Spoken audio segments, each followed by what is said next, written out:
Good morning, everyone, and welcome to yesterday's session.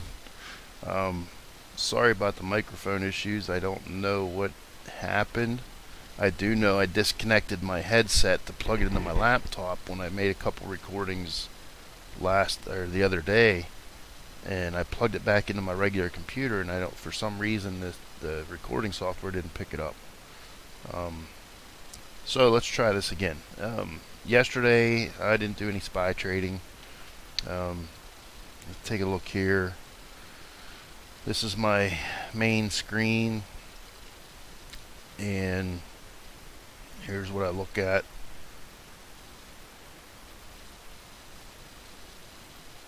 One second here. Here's what I look at normally. I got somebody. Okay. Yesterday I made 4 trades total. Um, 3 were paper trades out of my paper account, and 1 was real money trade. To start out, I bought Tesla. Let me pull this up. I have this linked to this chart, so I can just click on Tesla and it automatically pulls it up. So yesterday I traded Tesla calls right out of the gate. You see here we had a bullish engulfing candle right before the open. It's a little riskier when you trade on a pre-market candle like 9:25 a.m. But you can get a bigger reward because a lot of times you'll get a bigger pop right at the open. But that's why I paper traded this. I just wanted to see how it would work out. But bullish engulfing candle, I jumped in right here at 9:31. I paid $5.25 per contract, $5.25. Actually, there was something happened. I ended up buying 2 contracts, one at 5.25 and one at 5.75, and I don't know how. I meant to buy one at 5.50. Somehow bought 2 at an average of 5.50.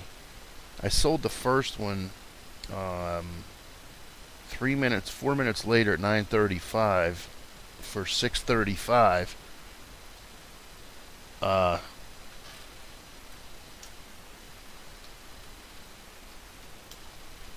sold the first one for $6.35 at 9:35, which was right at the open of this candle, and I thought that I was completely out. And I happened to look over and I saw that I still had another one, so I did a market sell on it, and it sold at $5.60 at 9:41. So right after this candle opened, this one sold. That would have been a mistake sell. My actual sell should have been like 5.50 to 6.35, but it is what it is. It's a paper trade, so you can't rely on it 100%. I also bought a Netflix put at 9:36, and this was a paper trade also. So at 9:36, right. See here again, 9:25. We had a bullish engulfing candle, but it didn't work out here. 9:36 was right after the open of this candle. I paper traded a put, and I paid $2.34 for it at 9:36. I sold it at 9:43 for $2.77 for about 20%. So at 9:43, I bought it right about here. 9:43 would have been partially through this candle. I don't know exactly where, but either way, it was about a 20% profit. Right at about 9:41, I bought Spotify. I bought a spot call at 9:41,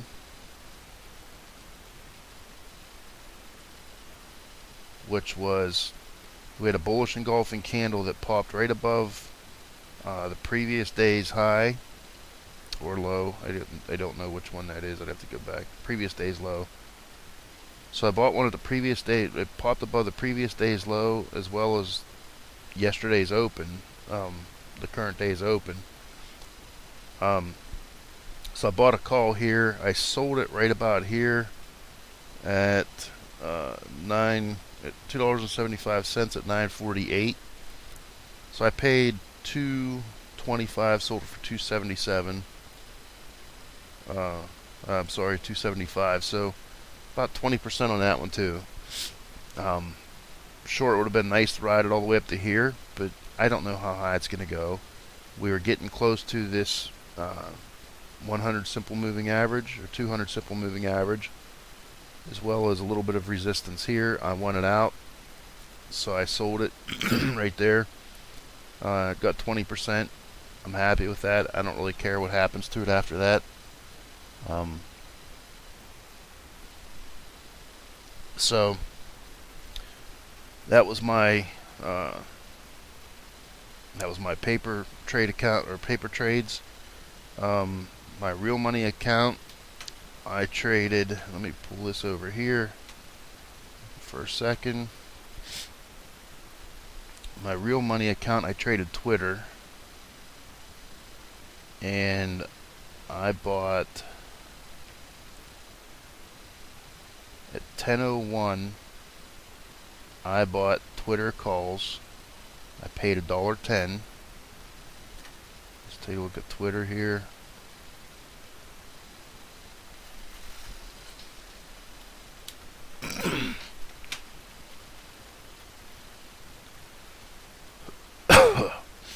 $10.01. I bought Twitter calls. I bought it after this bullish engulfing candle. It was risky because this was a huge candle, and I don't like buying off a huge candle, but it did follow a huge red candle, which is a little bit more reliable when it follows a huge red candle. So I jumped in right at the open of this candle at 10:01.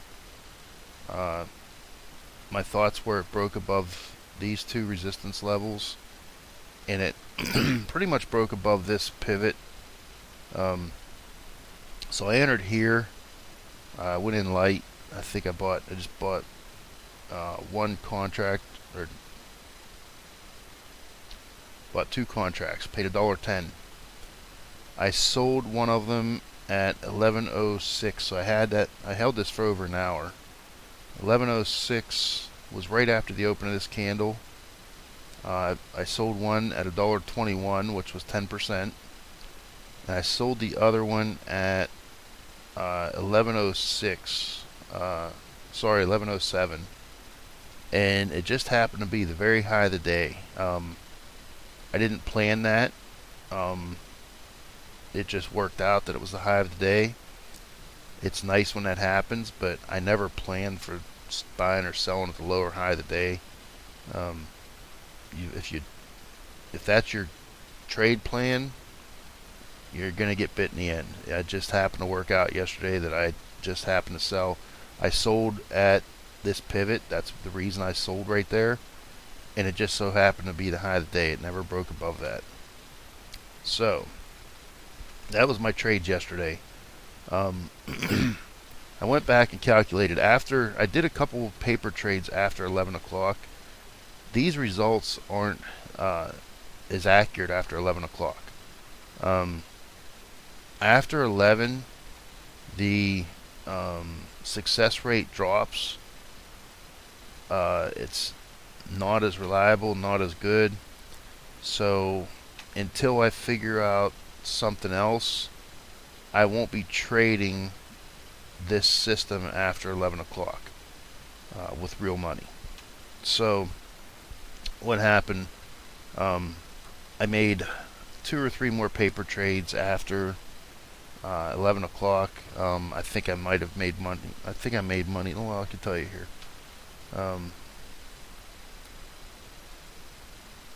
At 12:52, I bought 2 SQ puts at $1.25. I stopped out at $1.12.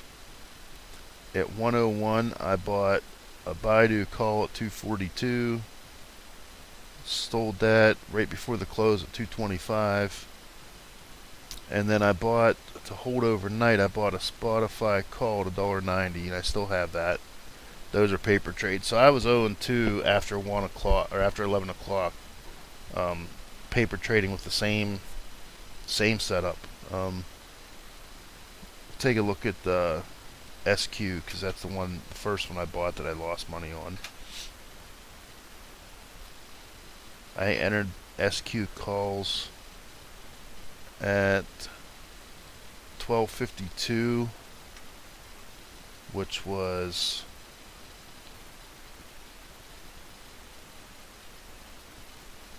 right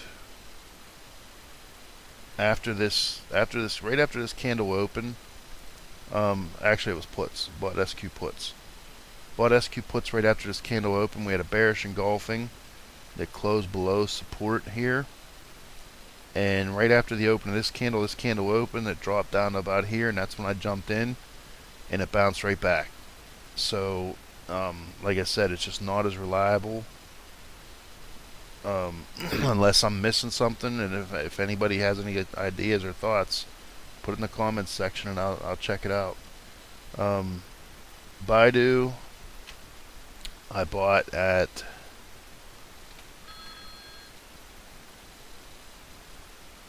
Baidu calls at 1:01 p.m. So I bought right off of this bullish engulfing candle that bounced off the 34 EMA. 34 EMA seems to hold pretty well on most charts. So I bought calls right here, and right about at this level.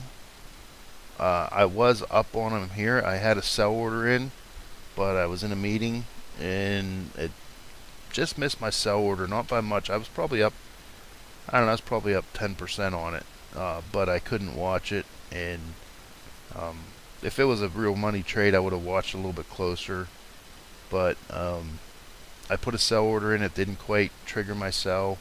Ended up selling near the end of the day for a small, 10, maybe 5% loss. So that's kind of what happened yesterday. Like I said, you really need to follow the strict criteria candles. I looked yesterday, since Thursday when I started doing this, following this, very disciplined. Before 11 o'clock, I have 9 wins and 2 losses. Those are actual trades, both paper trading and real money. 9 wins and 2 losses, which is a pretty good percentage. And then I have, I checked yesterday, and I think it was about a 65%. And that was just eyeballing. Like if you look at this one, okay, I'd say this was a loss, so 0-1. This was a loss, 0-2. Just like a quick glance. It wasn't, I didn't look at it scientifically. But just at a quick glance, this would have been a loss, this would have been a loss. So 0-2 for Baidu yesterday before 11 o'clock.